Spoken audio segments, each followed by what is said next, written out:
Oke, ini adalah dari hasil news tadi sampai nanti di jam 21, nanti terakhirnya ditutup seperti apa. Kalau dia breakout di atas ikut buy, kalau nanti dia turun breakout ke bawah ikut sell. Ya, itu akan jauh lebih aman.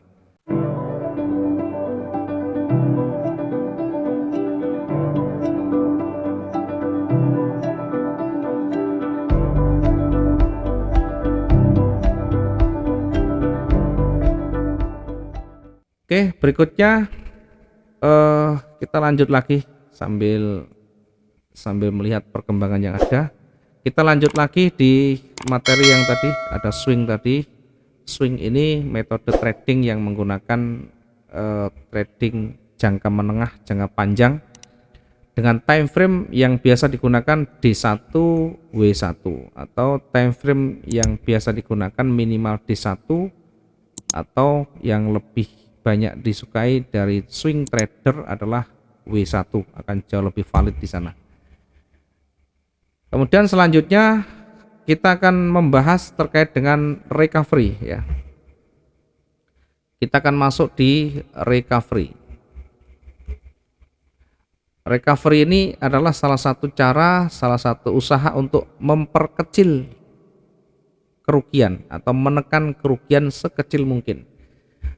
Ada 3 jenis recovery. Yang pertama bisa dengan menggunakan cut loss. Yang kedua bisa dengan menggunakan switching. Yang ketiga bisa menggunakan averaging. Mana yang gampang dan mana yang sulit kita lakukan ya, tergantung bagaimana kita terbiasa, tergantung bagaimana kita menguasai. Cut loss ini berarti kita memotong rugi atau melakukan close rugi. Ini akan sangat gampang dan mudah kalau kita menggunakan ini. Tetapi diingat, ketika cut loss berarti sudah siap rugi.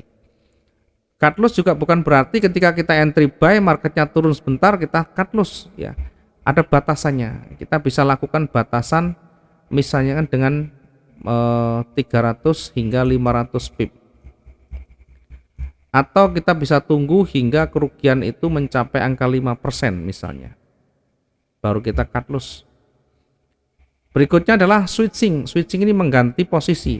Dari posisi awal misalnya buy, kemudian marketnya turun, kita ganti misalkan turun 500 pip ya. Kita ganti dengan sell 0,1 mengikuti kondisi pasar yang terbaru yang sudah bertekanan yang besar. Sementara buy-nya kita close. Buy-nya kita close, kita ganti sell di posisi 500 pip ini. Switch mengganti. Kemudian averaging. Averaging ini menambah apa? Menambah transaksi, menambah lotnya.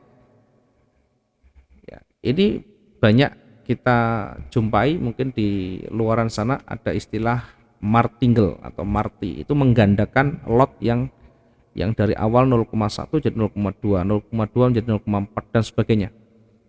Ya, dengan menggandakan itu tentu nanti berpeluang bisa cover dengan cepat ya, tetapi risikonya juga tinggi.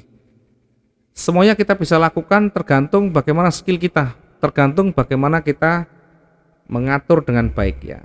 Ini artinya menambah. Misalkan saya ambil posisi buy, ternyata marketnya turun 500 pip. Maka di angka ini saya bisa tambahkan buy atau sell atau buy kembali misalkan. Atau bahkan ketika turun saya tambahkan dengan sell. Ya, awalnya 0,1, 0,1, ini 0,4 misalnya. Ini adalah bagian dari strategi untuk kita bisa exit dengan meminimalkan kerugian. Semua yang kita lakukan selalu ada konsekuensi resikonya. Dari cut loss ya kita harus terima ruginya. Dari switching ya kita harus terima satu rugi, satu belum tentu nanti juga bergerak turun. Semuanya harus kita nanti selalu bermain dengan logika, bermain banyak logika di angkanya, termasuk melihat kondisi pasarnya. Ya, sudah banyak kita contohkan, salah satu yang kita sudah lakukan, yang kita menggunakan switching pernah, kita menggunakan averaging juga pernah, kita lakukan cut loss sudah pernah. Dalam kondisi market yang bergerak, kita pun bisa melakukan recovery ya, atau kita siapi dengan pending order ya. Misalkan kita masuk dengan kita analisa marketnya naik, kita masuk buy 0,1 di pergerakan 300 pip ya, misalkan kita ukur ke bawah 300 pip, kita bisa lakukan pending order dengan sell stop ya. Sell stop kita naikkan sedikit, lotnya bisa 0,15 atau 0,2. Saran saya jangan menggunakan locking, jangan menggunakan hedging, dimana ketika buy 0,1 sellnya 0,1, itu tidak menyelesaikan masalah dan akan sangat membebani kita kalau kita tidak punya basic pengalaman yang lama dan punya skill menyelesaikan hedgingnya.